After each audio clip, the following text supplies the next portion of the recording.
could have done like a 2 saga series, you know? You could have done twice. There's so much to cover. That was incredible.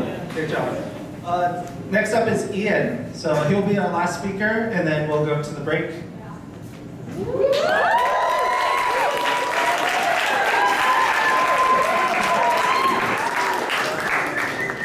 Okay, thank you all for being here tonight. We're going to have a conversation on hearing loss. So I can actually move this slide to... Okay, so as you can see from this cartoon on the right, hearing loss is a pervasive issue in society. So this night's agenda, we're going to explain the dynamics of hearing loss and some of the stats behind that, and we're going to explain my own personal battles with hearing loss and the ways I've overcome these personal challenges. So, personal anecdote, unfortunately, I don't really have much of a story to share. I would say that personally my biggest challenge is, for example, car rides, trying to talk to someone who sits in the front and I sit in the back. And sometimes I have a tendency to pretend that I can hear conversations when I really can't. So please feel free to hold me accountable when I pretend to say that I can, I really can't. So here's some of the stats on hearing loss. So it's estimated that 40 million Americans between the ages of 20 to 69 have some degree of hearing loss. 2 to 3 out of every 1,000 children born in the United States have detectable hearing loss in one or both ears. And other Americans can develop hearing loss through exposure to loud music and loud noise. So be careful out there when you play your headphones out loud. So types of hearing loss. We have middle ear hearing loss and inner ear hearing loss. We have conductive hearing loss, in which sound struggles to go through the middle ear, and this can actually be cured through surgery.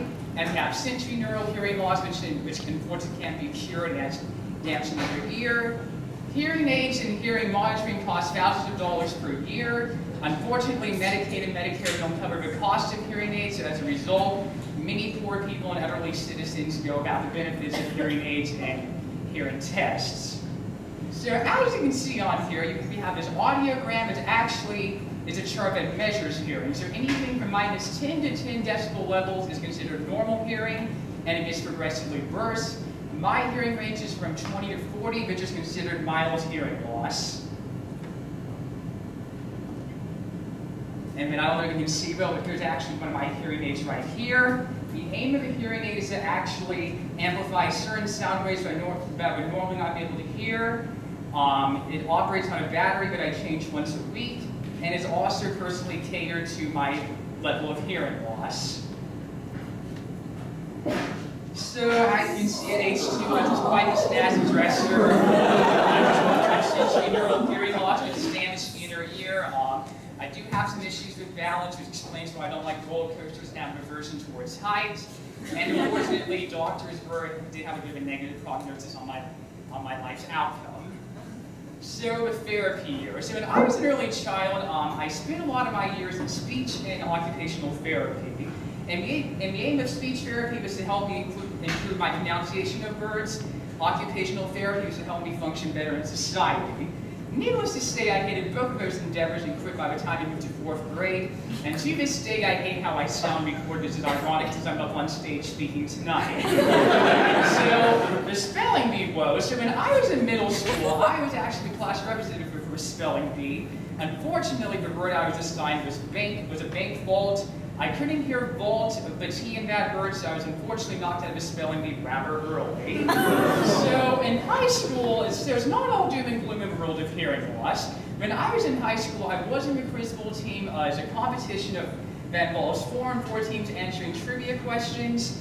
It's very similar to Jeopardy and it required numerous day trips across Alabama. So my team, this is easily the most memorable experience I had from high school. Not only did my team finish in 3rd place in the state tournament, but I was also named to an individual team for top individual performers. And I had a good relationship with moderators where I told them my hearing loss in advance. And my team nickname was Hardware because I had an urge to win trophies in every competition. So in college, I actually was a U Chicago undergraduate, and I spent all 4 years in Renee Granville Grossman Hall. I did have a roommate during my first year. That, did present some communication issues, but eventually I got over that, and to this day, we're still pretty good friends. So during my junior year at U Chicago, I did take French for a year because I studied abroad in Paris, and fun fact, this is actually the only time I've ever had to utilize the Student Disability Services office at U Chicago. And the way that works is that I got written permission to actually spend extra time listening to short videos for my French midterms and my French finals. So the BA also presented challenges. I did have some communication issues presenting my paper topic in a conference-style setting and also conducting a literature review.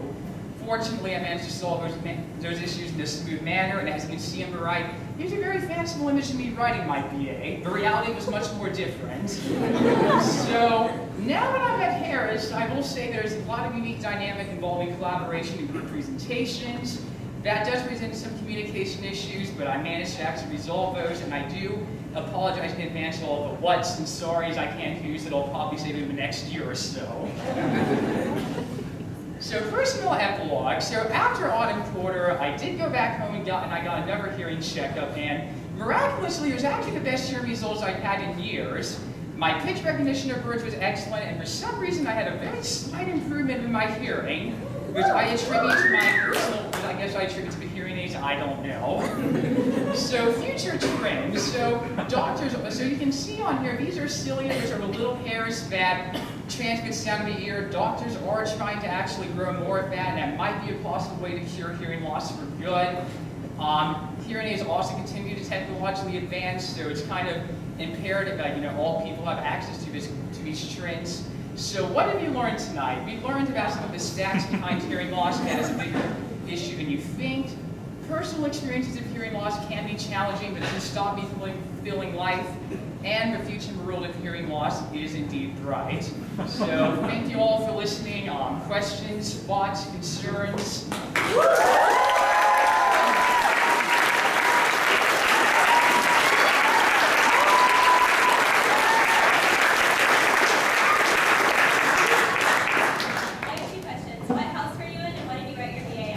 I wrote my BA on suffrage strategy. I was a political science major. I didn't hear the first question. What house were you in? I was in Gwen's house in Renee Randall Grossman. Okay. Do you think it works better for you to tell people in advance that you have a hearing issue, or do you think it works better for you? Usually I don't actually have to tell people in advance, but every now and then it's like an important event, yeah, I'll say something in advance.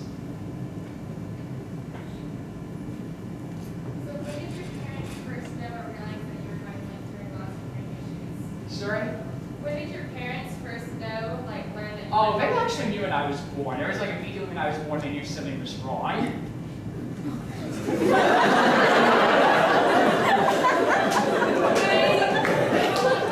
How?